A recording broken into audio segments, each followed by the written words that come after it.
Hi everybody, Mick Griffin here from TRAFFIT. Welcome to our first episode of InsideHR. We are doing a brand new video experience where we talk to people who are working inside companies and who are doing recruitment and HR every single day. We are very, very lucky to be joined by our first guest, which is Aneta. Aneta, can you introduce yourself and welcome to InsideHR? Okay, hello Mick. Thank you for your kind invitation. It's a pleasure to be here in the first episode. So yes, I'm Aneta. I'm working currently as a talent and operations manager for Meritum Cloud Services. Is the company that we are an IT services provider, and we help other businesses to adopt cloud solutions. My role is, of course, recruitment for different roles for Meritum. Also run simple HR processes, improvement of processes, talking to people, meeting with people, getting things done, seeing what's actually in place, what can be improved, and basically core HR function. Okay, perfect. So as you know, it's really great. Thank you for the introduction, and obviously thank you for being here. And I think that this is probably even one of the things that we will talk about today, which is that doesn't sound simple. It actually sounds like a lot of work. But I understand that, from my brief history learning from HR is that this is something that there's a big misconception between what HR really is and what people see it as from the outside. So it kind of leads into my first question, which is, what do people think talent management is? And what do people think that you do? And what is it what you really do? What are those misconceptions out there? So what people think, it all depends on the company, I guess. For one company, talent management, it can be only linked with talent development. When you look at skills of people and how you can raise their skills, how you can develop themselves. In our case, when we have a really small company, there's 12 people working for us. So it's basically everything.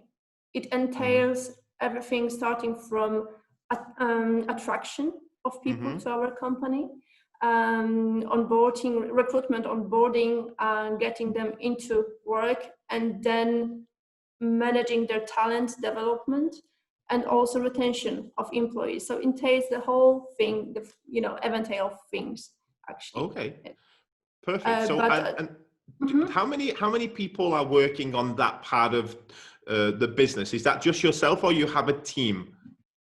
It's myself, but I'm working closely with our CEO. So, he's got his ideas, and I joined Meritum three months ago. So it's not like, I've been there forever. So of course there were processes in place, and John, so he's got his vision. We have things that work for Meritum. We have things that we want to be improved. So with me joining is just constantly reviewing, talking to people, getting their ideas on what's working for them, what's not, getting ideas on performance management, on skills development, trainings needed, etc. So so it's my function to actually look at the processes, what's inside, but also to consult it with the people who actually manage the team. Yeah. Okay, it makes sense. So you are really going from the whole spectrum of, even though, we talk about a keyword like talent management, we are talking about literally also identifying talent during the recruitment process, all the way to possibly kind of identifying what talents might have been missed if somebody leaves the company. Would that be right? Yes, exactly. Conducting exit interviews also. I have also prepared satisfaction survey or engagement survey, so to see. So that is actually at the moment in place. So we'll see what actually is good for people, what they would like to have improved, etc. Okay, Yeah. and was just because this is a great example actually for especially for anyone that's watching so you're really fresh into a company a little bit like I am at TRAFFIT from a different perspective.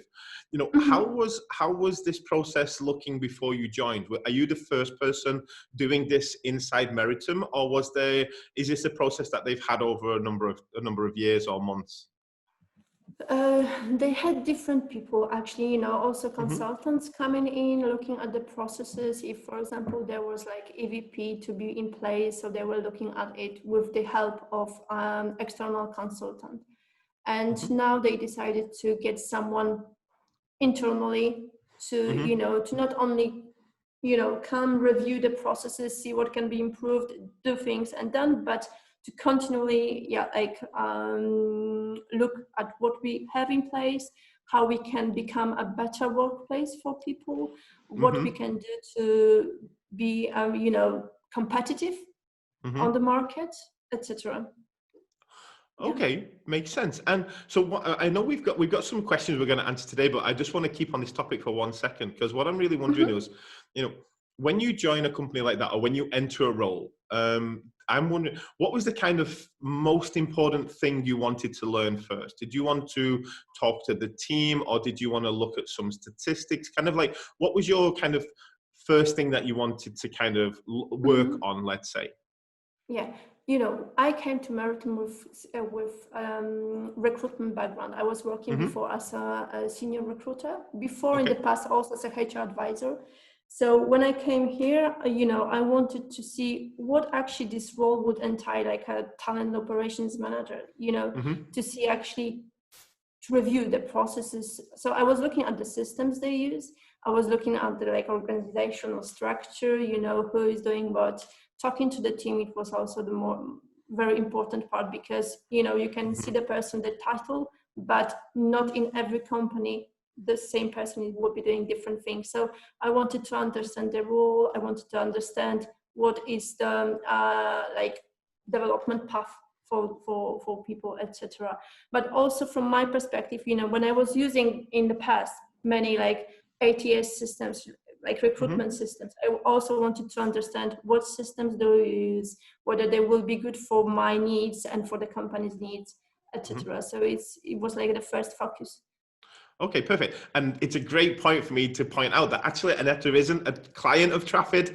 This is actually, we're trying to be as neutral and we want to learn from all aspects. So yes, that's Yeah. also a good point to put out there, which I think actually surprised you that this wasn't a sales pitch. It's really, what we want to do is kind of, take this knowledge and share it with the expo. This experience is really valuable.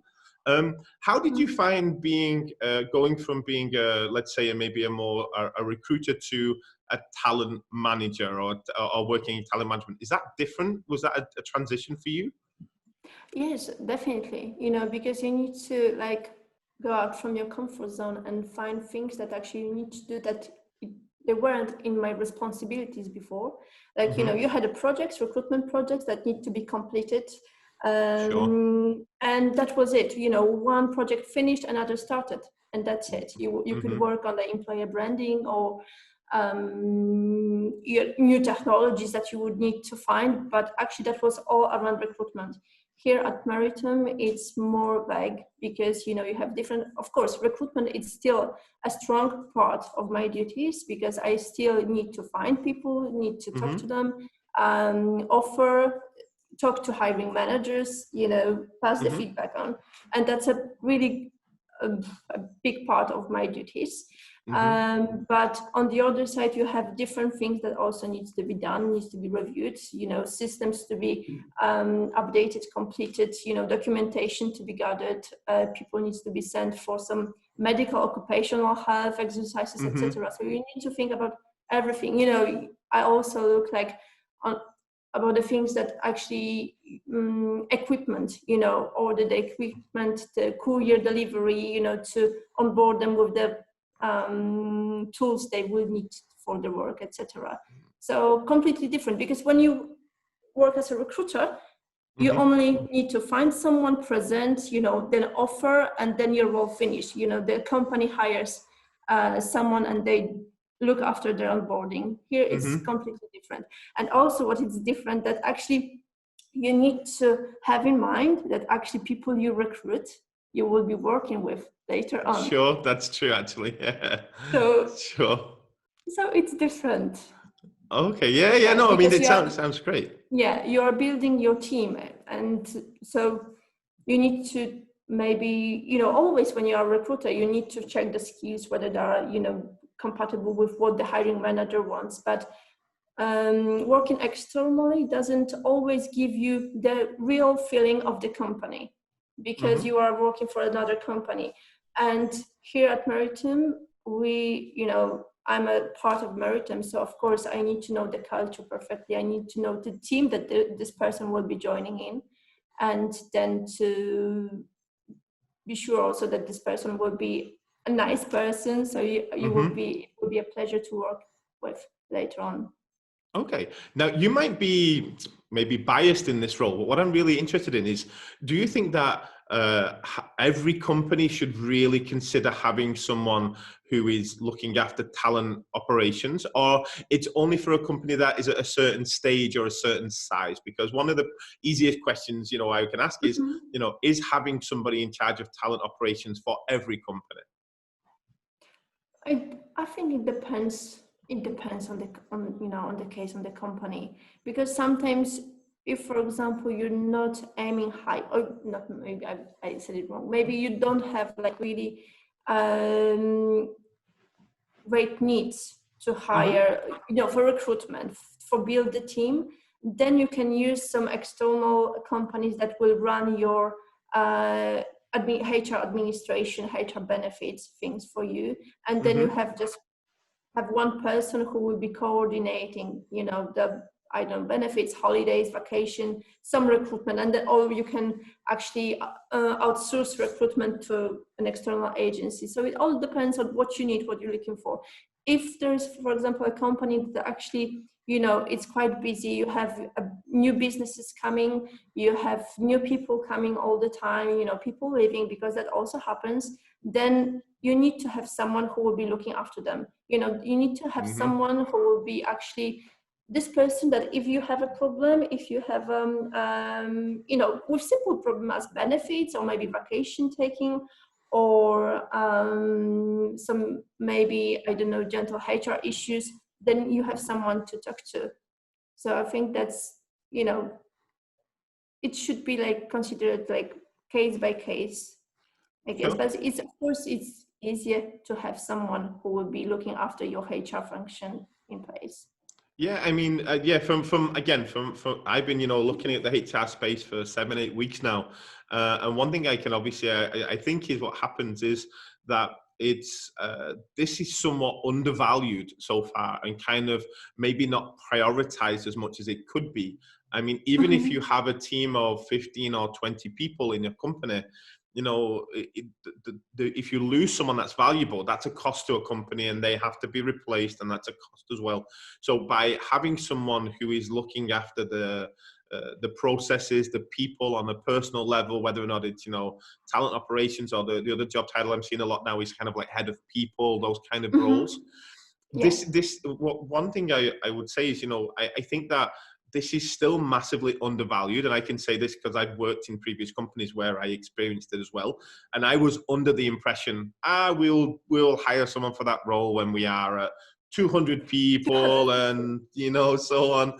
But it's, Yes. I'm fast kind of understanding that's not probably the right agreement. Would you agree with that statement? Like, is that what you're experiencing?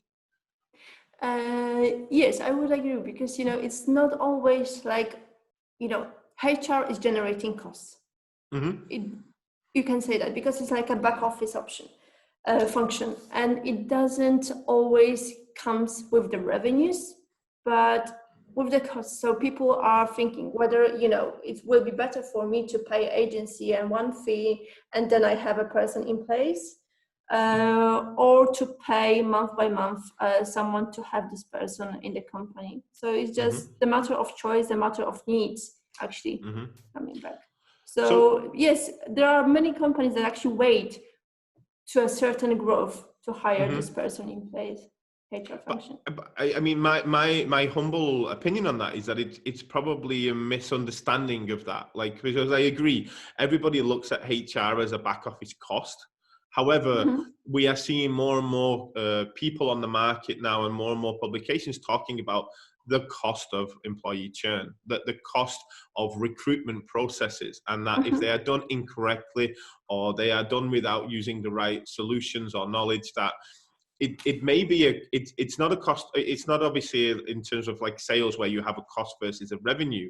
Yes. But what we're seeing with HR departments and recruitment departments now is it's a case of, do you want it to be an optimized small cost, or do you want it to be a wasteful large cost by doing it incorrectly? So it's still really important to make sure that you are taking care of that cost and not just seeing it as a number. Yeah, exactly. Even if you compare like 2-3 recruitments, what you need to pay to an agency, it's just sometimes enormous. Sure. So if you think about how much would you pay a HR manager or people and culture manager, I think that could be equal, but yeah, and I think it has a knock-on effect as well. If maybe you can correct me if I'm wrong, but like you said, if an agency brings somebody in and that person gets through that first 3-month, 4-month period where the agency can claim a cost, if that person isn't a good culture fit after 6 months and leaves, that's a huge loss in cost, correct? I mean, versus what you expected that person to bring to the company. So I do really see that now more than ever, it's really important. And yes. we're also seeing that candidates are getting a lot of areas where they can share their experience, right, as well. So employees can now start to share if they like an employer or if they don't like an employer. Platforms in the US would be, for example, like Glassdoor. In Poland we have GoWork. So this is really important. I mean, this is money that used to go towards marketing departments now needs to be pushed towards HR departments as well, right? Yeah, exactly. But that's what you said, that we have like many consultants showing their best practice, but we have also many like HR teams who share their practice on social medias, and they're doing a great job because they're looking after employee branding, they're looking after employee experience, candidate experience. So it's a lot of work to be done, and is perfectly done by different companies you can look at, and I think that pays back because candidates on the market, they're looking for the best place to be now. They are demanding, they want to feel, they want to work with great technologies, of course, but they also want to have a great culture. And who does the culture in the company? Someone from HR needs to look at it. So it's important. So it leads to one of my next questions, which is, a really important one. I always like this because who does this really well? Like when you're looking for a little bit of inspiration or who's like those companies that are kind of where you think they do recruitment and they do employer branding well. Who are kind of good examples that people watching this video can maybe go away, apart from Meritum and yourself, of course. It goes without saying. Who else does this really well, in your opinion?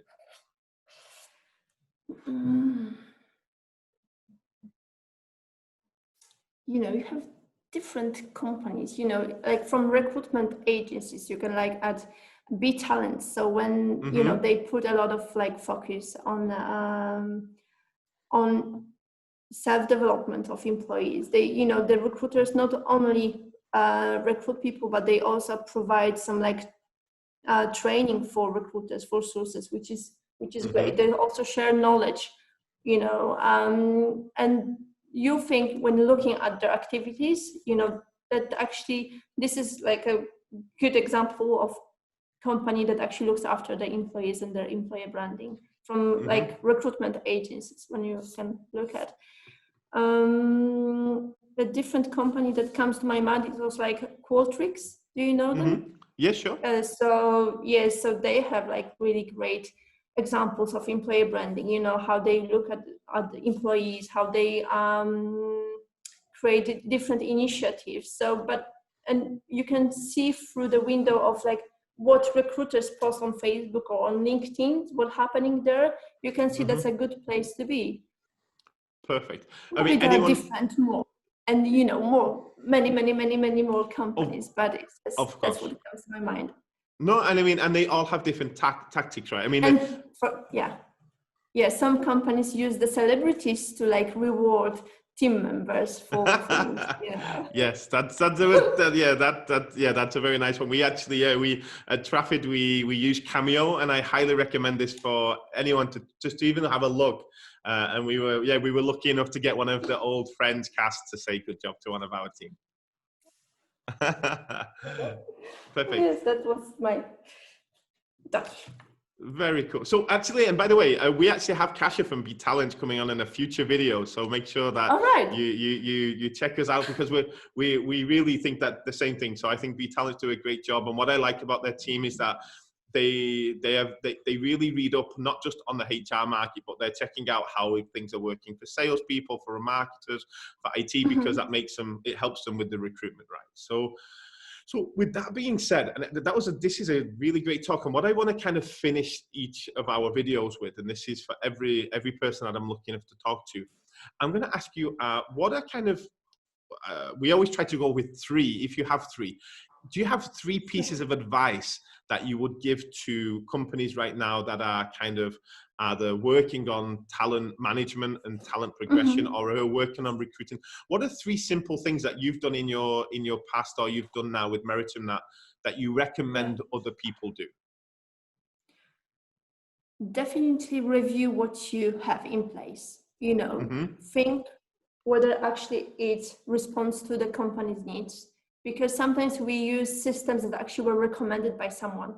So look, you know, whether the system gives you, I don't know, analytics, give you tools that actually you really need. You know, in some companies you have people looking after recruitment, but they stuck with, I don't know, meeting arrangements tasks, or, you know, they cannot focus on the things that really matter, you know, like, I don't know, searching for great candidates, finding them, but they need to do some things like arranging interviews, you know, talking to, you know, they need to focus on different things because the systems they use do not provide the best solution for them. So probably review the systems that you use and see whether actually it's compatible with your needs.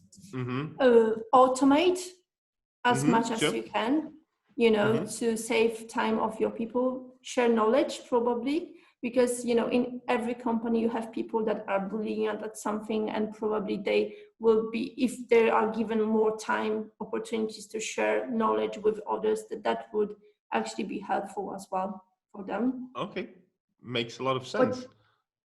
Does it?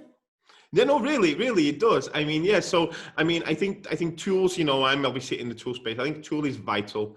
And I think that, like you said, when it seems that in the recruitment and in the talent space, it's very hard to expand the team, or you're always potentially sometimes lower down the ranking of getting money from the company versus the marketing department versus the sales department.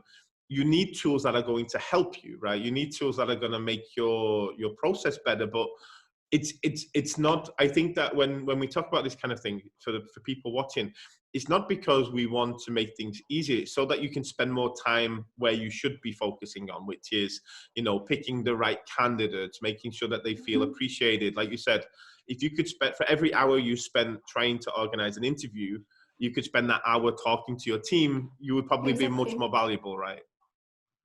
Yes. Okay, makes a lot of sense. And so I've got one last question. Actually, it isn't on my list today, but it's something that came to mind.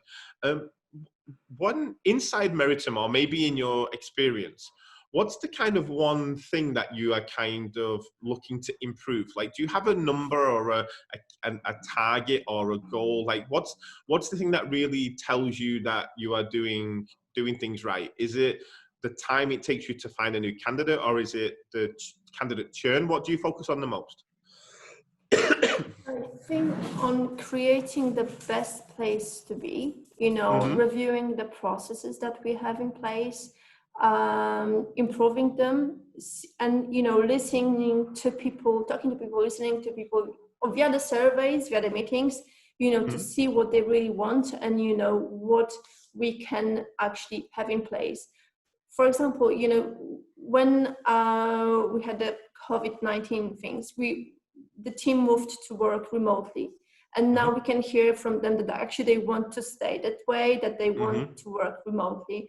On the other side, we think that actually it's a good place to be, actually to have the office. So if, for example, someone changes their mind, they can come to the office and meet other people from the team, etc. So, you know, from one side, you can actually think, okay, they're happy with working remotely, so let's leave it that way. But we want to talk and check all the time whether actually they're happy with the current solutions, you know, what we can do better. And then when someone is joining, the new candidate, we can actually be sure that actually is a good place to be. So like constantly improving things that we have in place and thinking about others to be improved.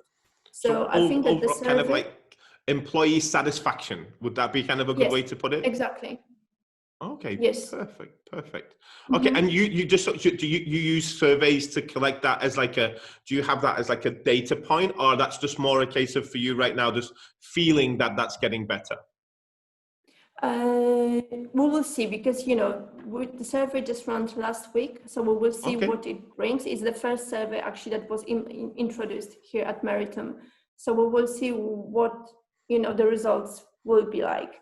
And we will see, you know, whether we will be in,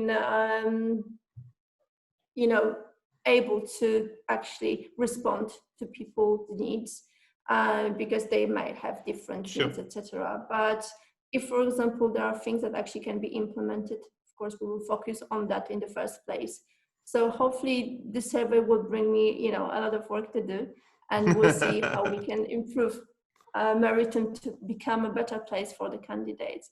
You know, on the other side, we're not looking also for specialists that actually quite hard to be found on the market, because they're not like, you know, Java developers or full stack developers. We have people with a little bit different skills, and we can see applications coming, but it's just, you know, to find the right fit to the company.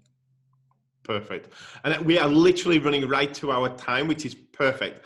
Aneta, that was fantastic. It was super valuable. I really appreciate your insight into what's going on at Meritum. I'm sure that people watching will find this really valuable as well. And of course, with a special thank you for being the first guest on Inside HR here at TRAFFIT. I really appreciate it.